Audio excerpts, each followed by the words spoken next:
This is Model Railroad Addict coming to you from the layout room with a layout video update number 12.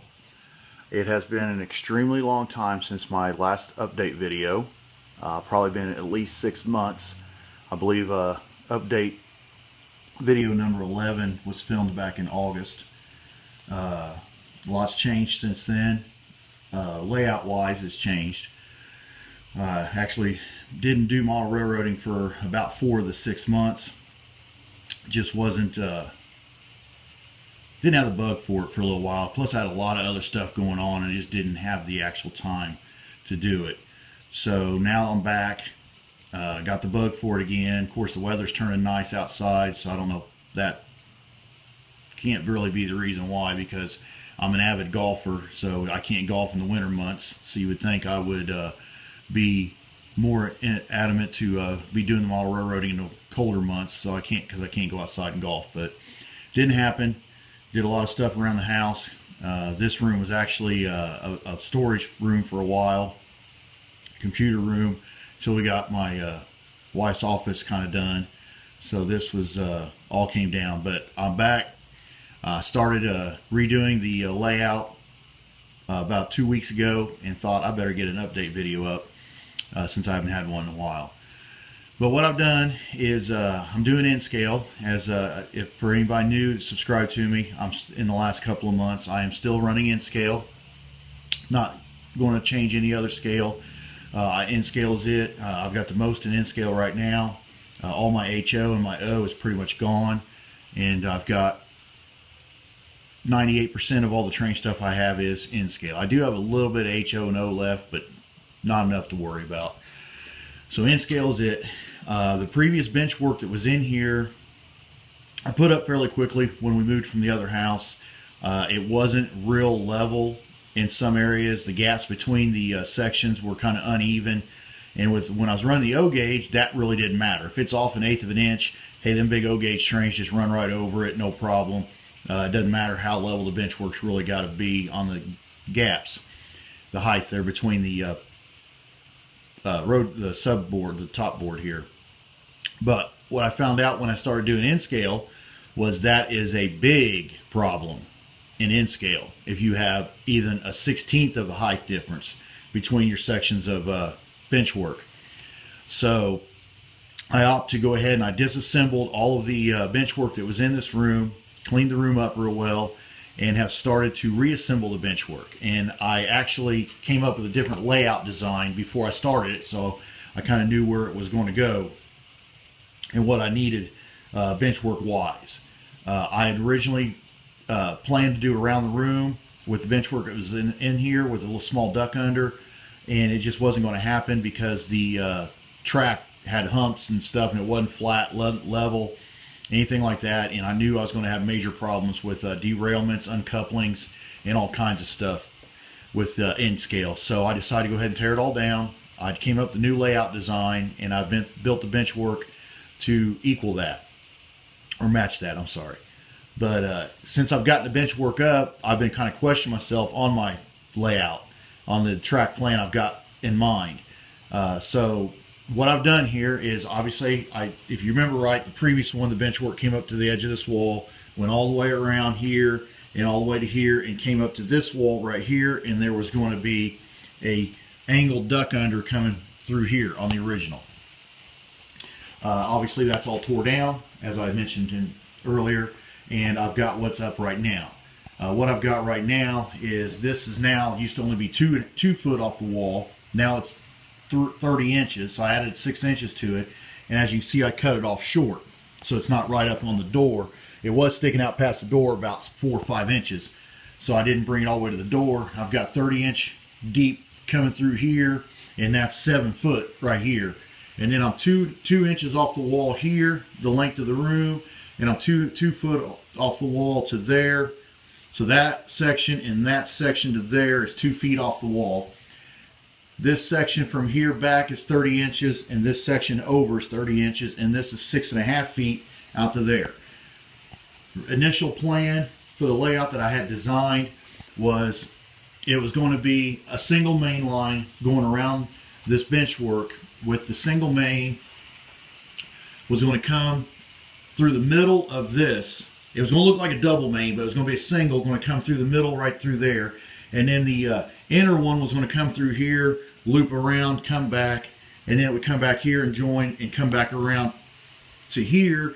And then the inner one would loop down here, around, back, and then it would join back on. It would follow the inner back there. So from here all the way to here, it would look like a double main, but it was really only a single main.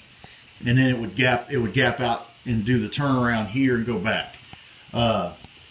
That's my original plan on the layout. That's what I built this bench work for. But as I'm building it, I start watching YouTube videos once again of people running double mains and stuff, and I'm kind of thinking, you know, I'm thinking I may want to do an actual double main instead of a look-alike double main. So I came up with a couple other options. One of them was just to run a double main around the outer edges of the bench work all the way around and back around in here, and run a double main 1.5 inches on center all the way around. And then that would put all my industries in the middle. With the original one, where it was a single main, I was going to be able to have industries off both sides through here, and then I was going to have like a big industry here and a big industry there. But if I do the double main, that means all the area in the middle would be my industries and towns and stuff, and the main lines would run around the outer edges of it. The other option that I have came up with is another around the room, which what would happen is I would have a duck under come under here, and the trains would come through here, run down the back side of this, run down the middle once again of these over here, and come out here to the back side, and curve around and come over here.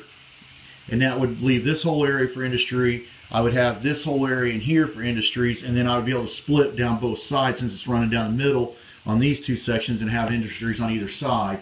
And then I was going to plan on maybe a big diesel shop back in here because it curves over and have a diesel facility back in here.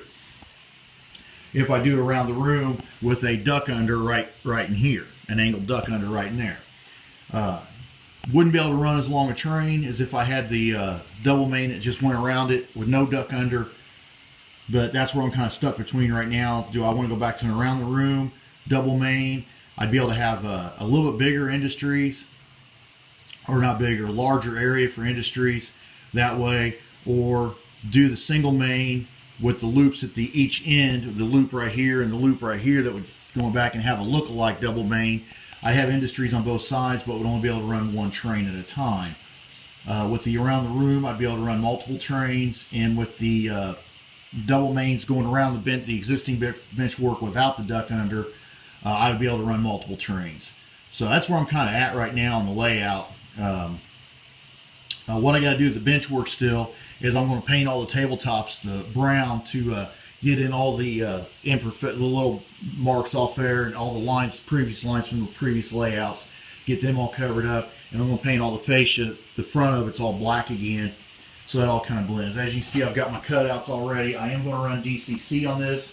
I've got cutouts already around the layout to put the plugs for my DCC system. It will be a Digitrax system.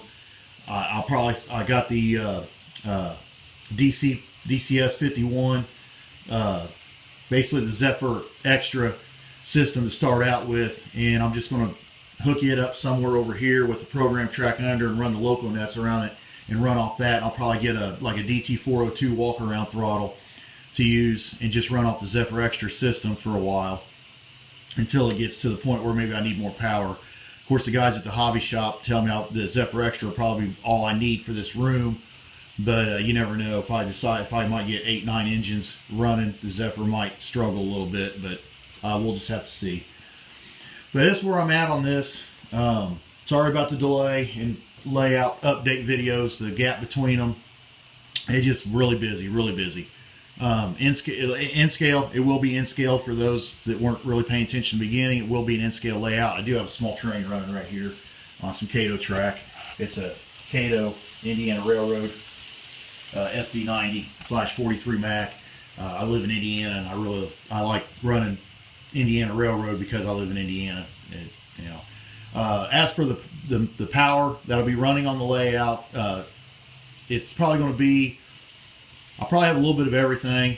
I'm not going to focus real heavy on one company. I'll probably have BNSF, CSX, Norfolk Southern, and UP on here, along with Indiana Railroad. With N-Scale, I'll be able to switch out the engines quite frequently and run different power. Because I just, when it comes to deciding on which one to run, I just can't decide. So I'll end up probably having a big mix of all the big four companies. Rolling stock wise, it'll obviously, I like grain hoppers quite a bit, so I know I'll have a big grain facility. I'll probably have some kind of area that does tanker cars, reefer cars, and probably do some small intermodal area, do a town scene, and some others. But I've got the bench work up. I want to get it painted this week. This weekend I won't get much done. I got to work all weekend, so I won't get much done this weekend. Hopefully I can get some more done on next week, get bench work all painted, and come up with a decision on which layout track plan I'm now going to decide on, since I've got a couple of them to choose from. But I got a few days to decide on that still, because I got to get this all painted up and ready to rock. So, but I thought I'd get a video up here, let you know I'm still kicking. Haven't got out of the hobby. Can't get out of the hobby. That's just something I can't do. I love doing this.